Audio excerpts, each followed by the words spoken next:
तो आइए दोस्तों, आपका स्वागत है हमारे यूट्यूब चैनल बैक बेंचर 49 में, जिसमें आज हम एनटीपीसी जो प्री का क्वेश्चन बैंक कर रहे हैं उसका सेट नंबर 11 है, जो 7/1/2021 को शिफ्ट 1 में हुआ था। जिसका पहला क्वेश्चन है आपके सामने।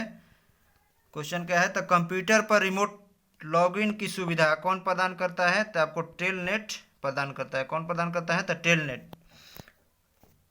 टेलनेट के बारे में देख लेंगे। टेलनेट क्या है? तो टेलनेट जो है एक प्रकार का टेलीफोन नेटवर्क है, और टेलनेट एक टेक्स्ट आधारित संचार प्रोटोकॉल है। कैसा है? तो टेक्स्ट आधारित संचार प्रोटोकॉल है। पूछेगा कि HTTP का फुल फॉर्म क्या होगा? तो हाइपर टेक्स्ट ट्रांसफर प्रोटोकॉल होता है। नेक्स्ट क्वेश्चन देखेंगे। धनावेशी तायन को क्या कहा जाता है? तो धनावेशी तायन को आपको धनायन कहा जाता है। धनावेशी तायन को क्या कहा जाता है? तो धनायन। धनायन किसे कहा जाता है? जैसे आपको सोडियम ले लेंगे, और धनायन में क्या कहता है? तो धनायन में आपको इलेक्ट्रॉन का त्याग होता है। जैसे सोडियम लेंगे तो सोडियम पर एक +1 चार्ज होता है, और ऋणायन का होता है तो इसमें इलेक्ट्रॉन ग्रहण होता है। जिसमें जैसे में ले लेंगे क्लोरीन। क्लोरीन पर क्या होता है? एक ऋणात्मक चार्ज होता है। और पूछेगा कि उदासीन परमाणु का कुल आवेश कितना होता है? तो उदासीन परमाणु का कुल आवेश आपको कितना होता है? तो 0 होता है। पूछेगा कि तत्व का सबसे छोटा कण कौन है? तो तत्व का सबसे छोटा कण आपको हो जाएगा परमाणु। आप पूछेगा कि यौगिक का सबसे छोटा कण क्या है? तो यौगिक का सबसे छोटा कण अणु हो जाएगा। ये बहुत कन्फ्यूजन करता है। जैसे तत्व छोटा है तो छोटा का बड़ा, तत्व का छोटा कण परमाणु, और यौगिक बड़ा है तो यौगिक का छोटा कण अणु हो जाएगा। और परमाणु जो होता है स्वतंत्र अवस्था में नहीं पाया जाता है, लेकिन रासायनिक अभिक्रिया में भाग लेता है। नेक्स्ट देखेंगे। श्वसन तंत्र से संबंधित विभिन्न रोग किस प्रकार के प्रदूषण के कारण होते हैं? तो श्वसन तंत्र से जो संबंधित बीमारी होता है वो अधिकतर किसके कारण होता है? तो वायु प्रदूषण के कारण होता है। और वायु प्रदूषण में जो पेट्रोल की गाड़ी होते हैं उसके जो धुआं होता है उससे CO निकलता है, जो जो हमारे रक्त में घुलने की अधिक क्षमता रखता है, जिसके कारण अनेकों बीमारियां होती हैं। नेक्स्ट इसी में देखेंगे कि पूछेगा कि ध्वनि का तीव्रता किस में नापा जाता है? तो ध्वनि का तीव्रता डेसिबल में नापा जाता है। नेक्स्ट देखेंगे। खाद्य श्रृंखला के तीसरे पोषी स्तर में निम्नलिखित में से किसे शामिल किया गया है? तो आपको द्वितीयक उपभोक्ता को तृतीय पोषक में शामिल किया गया है। और नेक्स्ट देखेंगे। उस तत्व का नाम बताइए जिसका इलेक्ट्रॉनिक विन्यास 287 होता है। तो 287 आपको ये क्लोरीन का हो जाएगा, जो हाइड्रोजन वर्ग का तत्व है।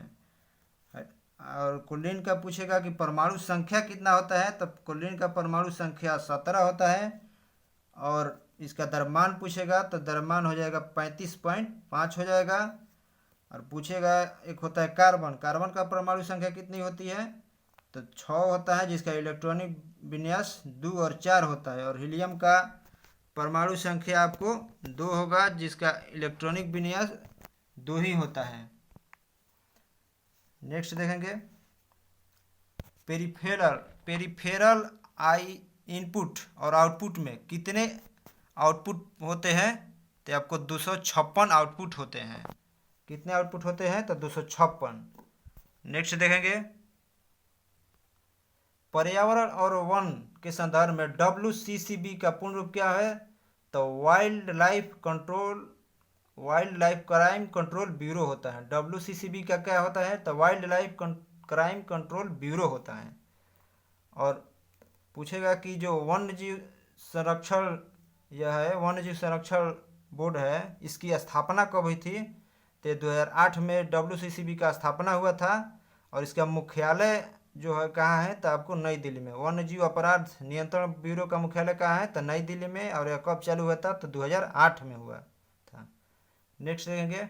कार्बन का एक अपरूप है। तो कार्बन का क्या अपरूप है? तो कार्बन का आपको हीरा अपरूप है। कार्बन के अपरूप जो होता है वो 2 प्रकार के होता है। एक क्रिस्टलीय अपरूप होता है और एक अक्रिस्टलीय अपरूप होता है। क्रिस्टलीय अपरूप में क्या क्या आता है? तो क्रिस्टलीय में आपको आता है हीरा आता है, ग्रेफाइट आता है, फ्लोरीन और ग्राफीन आता है। और अक्रिस्टलीय अपरूप होता है चारकोल, कोल, कास्ट और काजल होता है। और पूछेगा कि हीरा की संरचना जो है वो कैसी होती है, तो हीरा की संरचना चतुष्फलकीय होती है। और हीरा का अपर्तनांक पूछेगा कितना है, तो 2.42 होता है।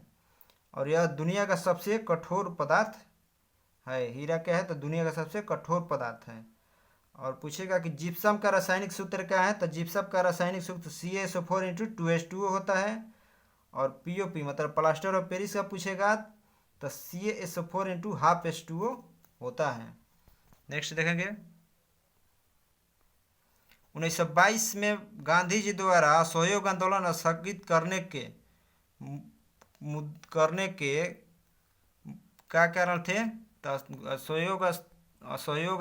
असहयोग आयोग जो आंदोलन था इसको स्थगित करने का कारण क्या था गांधी जी का, तो उत्तर प्रदेश में जो गोरखपुर स्थान था, गोरखपुर में चौरी चौरा पुलिस स्टेशन में उग्र जो भीड़ थी उन्होंने आग लगा दी थी, जिसके कारण गांधी जी ने असहयोग आंदोलन वापस ले लिया। और पूछा कि चौरी चौरा जो कांड हुआ था वो कब हुआ था, तो चौरी चौरा कांड आपको 5 फरवरी 1922 को घटित हुआ था।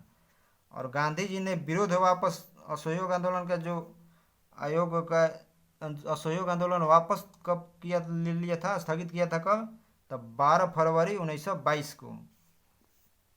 और इस हिंसा को असहयोग जो आंदोलन था इस दौरान एक निधि बनाया गया था, मतलब कोष, तो उसका उसका वो कौन कोष था, तो तिलक कोष बनाया गया था, जिसका उद्देश्य क्या था, तो तिलक फंड जो था इसका उद्देश्य था 1 वर्ष में 1 करोड़ रुपए को कांग्रेस के लिए प्राप्त करना, जो समय से पूर्व ही प्राप्त कर लिया गया था। नेक्स्ट देखेंगे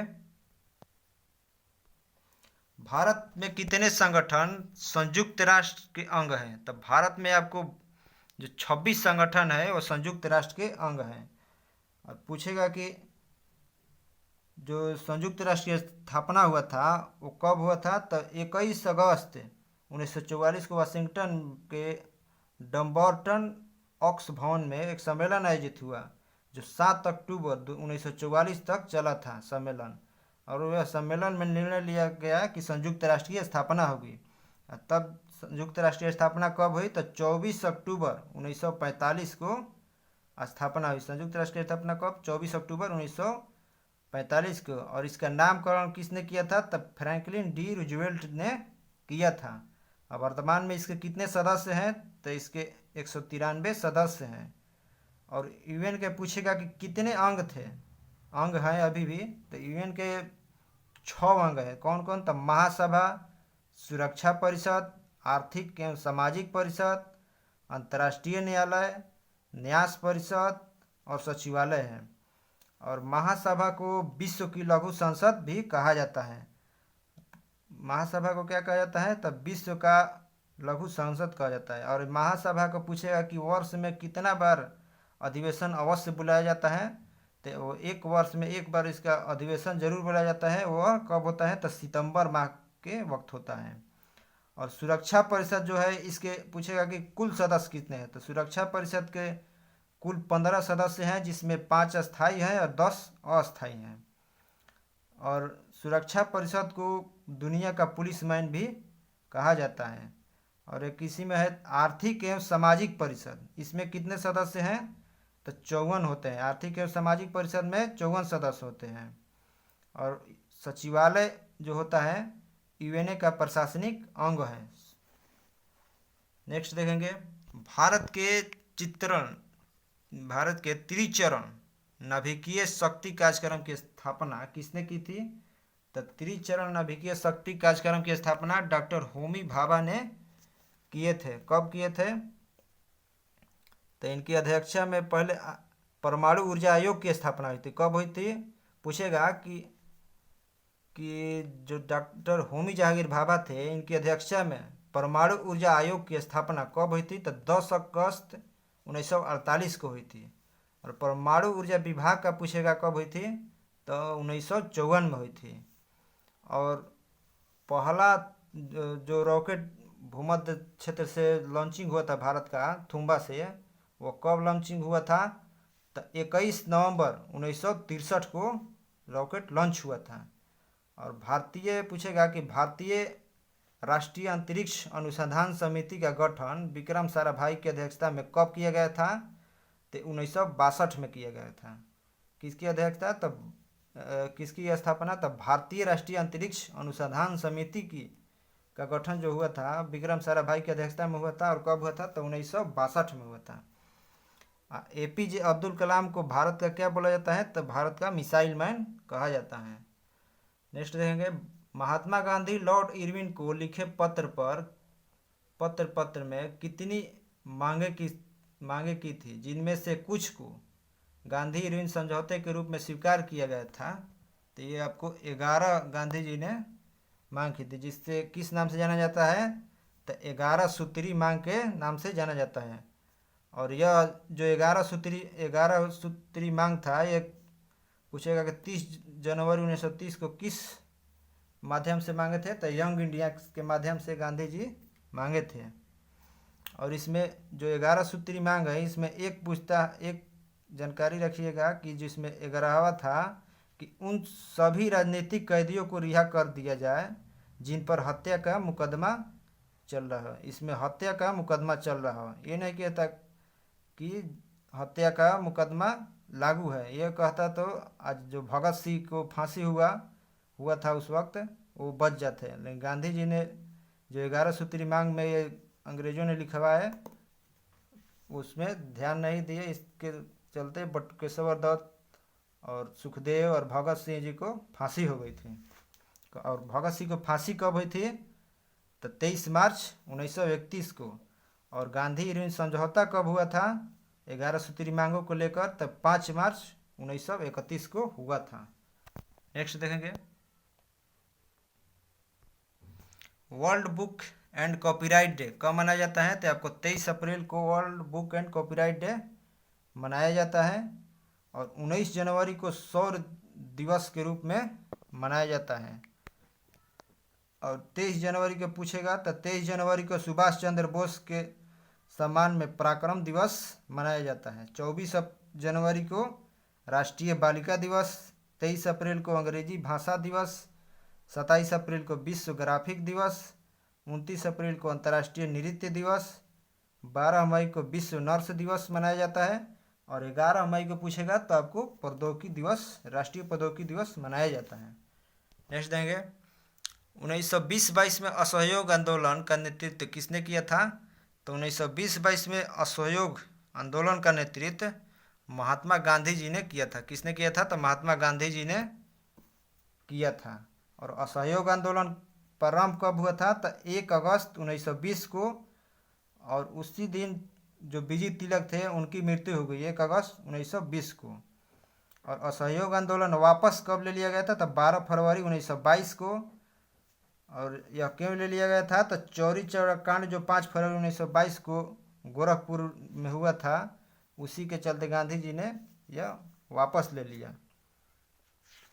नेक्स्ट देखेंगे इसी में,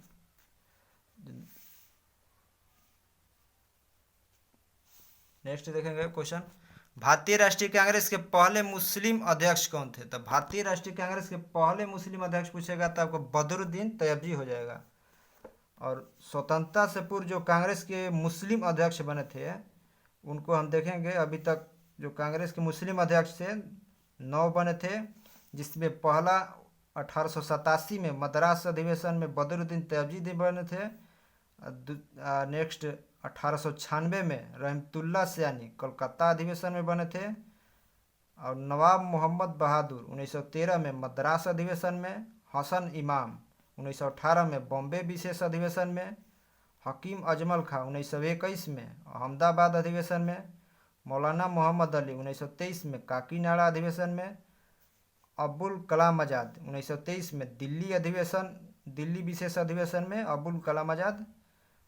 और यह सबसे युवा थे अबुल कलाम आज़ाद। और डॉक्टर M.A. अंसारी 1927 में मद्रास अधिवेशन में। और फिर अबुल कलाम आज़ाद 1940 से लेके 1945-46 तक थे और रामगढ़ अधिवेशन में चुने गए थे, जो लगातार और सबसे अधिक दिन तक यह कांग्रेस के अध्यक्ष पद पर रहे थे। कौन? तो अब्दुल कलाम आज़ाद। इससे पहले वो कब रहे थे? तो 1923 में दिल्ली विशेष अधिवेशन में रहे थे। नेक्स्ट देखेंगे, भारत के अंतरिक्ष कार्यक्रम का जनक किसे माना जाता है? तो अंतरिक्ष कार्यक्रम का जनक विक्रम साराभाई को माना जाता है। विक्रम साराभाई द्वारा स्थापित प्रमुख संस्थाएं कौन कौन है देख लेंगे। तो पूछेगा कि भौतिकी अनुसंधान प्रयोगशाला कहाँ है? तो ये आपको अहमदाबाद। अब विक्रम साराभाई अंतरिक्ष केंद्र तिरुवनंतपुरम। स्पेस एप्लीकेशन सेंटर पूछेगा तो आपको अहमदाबाद हो जाएगा। Uranium corporation of India limited पूछेगा तो जादूगोड़ा हो जाएगा।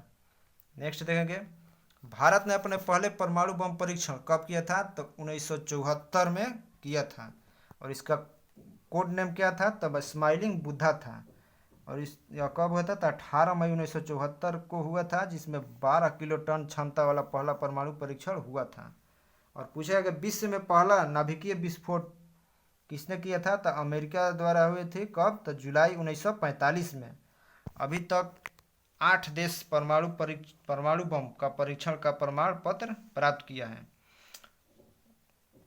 पूछेगा कि जो भारत का दूसरा परमाणु परीक्षण है वो कब हुआ था? तो वो अब हुआ था 1998 में। और उसका कोड था आपको शक्ति था। और अभी तक कितने देश परमाणु परीक्षण के प्रमाण पत्र प्राप्त कर चुके हैं? तो आपको 8। कौन कौन? तो USA 1945, रूस 1949, Britain 1952, France 1960, China 1964, Bharat 1974, Pakistan 1998, north Korea 2006 में। नेक्स्ट देखेंगे, रॉलेट एक्ट कब पारित हुआ? तो रॉलेट एक्ट आपको 1919 में पारित हुआ था। और रॉलेट एक्ट की अध्यक्षता में कमेटी की गठन हुआ था इसकी जांच के लिए। भारत में राष्ट्रवाद को रोकने के लिए किस कमेटी का गठन हुआ था? तो रॉलेट एक्ट। और इसके अध्यक्ष कौन थे? तो सिडनी रॉलेट थे। और पंजाब में जो जलियांवाला बाग हत्याकांड हुआ वो कैसे हुआ? तो सत्यपाल और सैफुद्दीन जो किचलू थे उनके गिरफ्तारी के विरोध में अमृतसर में एक पार्क में जो सभी लोग इकट्ठा होकर 13 अप्रैल 1919 को सभा का आयोजन कर रहे थे, जिसमें जनरल ओडायर ने गोलियां चलवा दी। जिसमें हंटर आयोग ने रिपोर्ट दिया था कि 379 लोगों की हत्या हुई थी। और पंडित मदन मोहन मालवीय समिति जो थे उन्होंने रिपोर्ट दी थी कि 1000 से अधिक लोगों की मौतें हुई थी। और इसमें हंसराज जो था गवाही बन गया था भारत का। नेक्स्ट देखेंगे, भारत में राष्ट्रीय पंचायती राज दिवस कब मनाया जाता है? तो भारत में राष्ट्रीय पंचायती राज दिवस 24 अप्रैल को मनाया जाता है। और क्यों मनाया जाता है? तो 73वां संविधान संशोधन 1992 के तहत पंचायती राज अधिनियम लागू हुआ। कब? तो 24 अप्रैल 1993 को लागू हुआ था। और पंचायती राज जो आया था वो किसकी सिफारिश पर आया था? तो LM सिंघवी समिति के सिफारिश पर आया था। और पूछेगा कि जो स्थानीय स्वशासन की शुरुआत कब हुई थी? तो स्थानीय स्वशासन की शुरुआत आपको 1882 में हुई थी। और इसका जनक पूछेगा तो स्थानीय स्वशासन का जनक लॉर्ड रिपन थे। और चोल प्रशासन की जो स्थानीय स्वशासन का प्रमाण प्रांत किसके समय मिली थी? चोल प्रशासन में तब परांतक प्रथम के समय मिली थी। चोल प्रशासन की जो स्थानीय स्वशासन था उसका जो उल्लेख मिलता है वो किस शासक के समय? तब परांतक प्रथम के समय मिलता है। और 4 जून को पूछेगा कौन सा दिवस मनाया जाता है? तो अंतर्राष्ट्रीय हिंसा के खिलाफ बच्चों के लिए मनाया जाता है। 3 मई को विश्व प्रेस स्वतंत्रता दिवस मनाया जाता है। और 10 अप्रैल को विश्व होम्योपैथी दिवस मनाया जाता है। नेक्स्ट देखेंगे, भारत सरकार की निम्नलिखित में से कौन सी व्यवस्था भारत में प्रत्यक्ष विदेशी निवेश को आकर्षित करने के लिए नहीं है? तो आपको ऑप्शन सी जो हो जाएगा गलत हो जाएगा कि भारत सरकार ने घोषणा की उद्यमिता पाठ्यक्रम का प्रबंधन राज्य सरकारों द्वारा किया जाएगा, ये सही नहीं है। और एफडीआई के लिए तो ये 3 ऑप्शन सही है। भारत सरकार ने एफडीआई प्रस्तावों के अनुमोदन तंत्र को सरल बनाया है और एफडीआई के प्रस्ताव को आवेदन प्राप्त होने के 10 दिनों के भीतर स्वीकृति दे दी जाती है। और राज्यों को सिंगल विंडो क्लियरेंस सिस्टम को मजबूत करने पर ध्यान देना चाहिए, इसमें दिया है। नेक्स्ट देखेंगे, भारत ने किस पंचवर्षीय योजना के दौरान मिश्रित अर्थव्यवस्था को विकल्प चुना था? तो आपको दूसरी पंचवर्षीय योजना के दौरान चुना था। दूसरी पंचवर्षीय योजना का कार्यकाल क्या था? तो 1956 से लेकर 1961 तक है। और द्वितीय पंचवर्षीय योजना किस पर आधारित थी? तो पीसी मालनोबिस मॉडल पर आधारित थी। और प्रथम कब हुआ था? तो 1951 से 56 था। प्रथम पंचवर्षीय योजना हेरोल्ड डोमर मॉडल पर आधारित थी, जिसका उद्देश्य था प्राथमिक कृषि था। अब भारत में नियोजित अर्थव्यवस्था कहाँ से पूछेगा कि भारत में जो नियोजित अर्थव्यवस्था लिया गया वो किस देश से लिया गया है? तो आपको रूस से लिया गया है।